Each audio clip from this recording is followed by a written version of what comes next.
Bismillahirrahmanirrahim. Assalamualaikum warahmatullahi wabarakatuh. Alhamdulillahi rabbil alamin. Wassalatu wassalamu ala asyrafil anbiya'i wal mursalin Sayyidina Muhammadin wa ala alihi wa ashabihi ajma'in. Amma ba'du.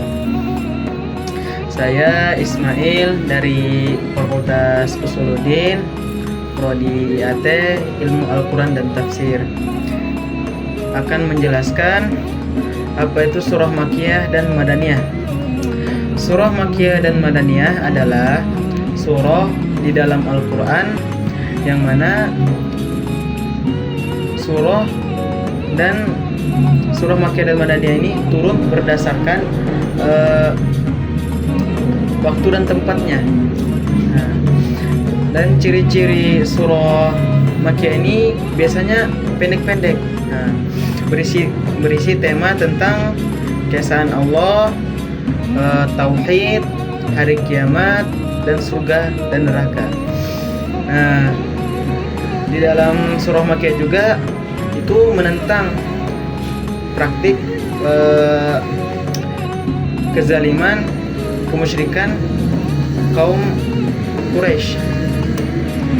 Dan juga di surah Makkiyah ini menggunakan bahasa yang lebih indah untuk menarik orang-orang Arab. Nah, contoh surah Makkiyah itu seperti surah Al-Ikhlas. Nah, dalam surah Al-Ikhlas ini menggunakan bahasa yang membahas tentang keesaan Allah. Dan ada juga surah yang lain seperti surah Muzammil. Dalam surah Muzammil itu membahas tentang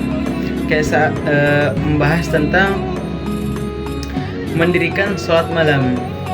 Nah, dan ada juga surah yang lain, contoh seperti surah Al-Qari'ah, di mana surah Al-Qari'ah ini membahas tentang hari kiamat yang sangat menggetarkan. Nah, yang kedua, surah Madaniyah. Surah Madaniyah adalah surah yang turun setelah Rasulullah SAW hijrah ke Madinah atau ke tempat lain. Nah, biasanya surah Madaniyah ini panjang-panjang dan membahas hukum-hukum tentang syariat dan aturan kehidupan sosial seperti hukum ekonomi, hukum pidana, dan politik. Dan juga berisi ajakan pada ahli kitab Yahudi dan Nasrani pada zaman itu untuk memeluk Islam. Dan juga menggunakan bahasa yang lebih tegas. Nah, contoh surah Madaniyah adalah seperti surah Al-Maidah. Nah, dalam surah Al-Maidah ini menerangkan tentang hukum halal dan haram dan menepati janji. Nah, ada juga contoh surah yang lain seperti surah An-Nisa. Nah, dalam surah An-Nisa ini dia itu membahas tentang hak-hak perempuan dan mengatur keluarga.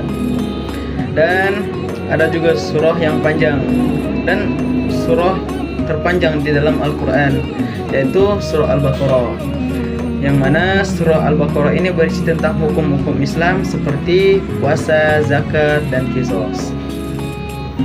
Nah, mungkin itu contoh-contoh surahnya.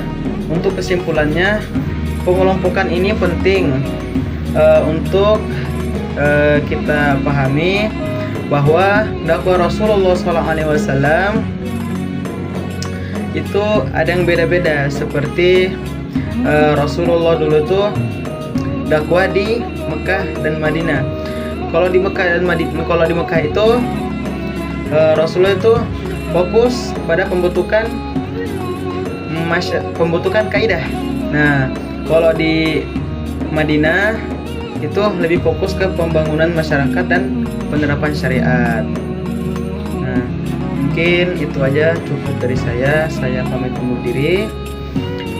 Wabillahi taufiq wal hidayah. Assalamualaikum warahmatullahi wabarakatuh.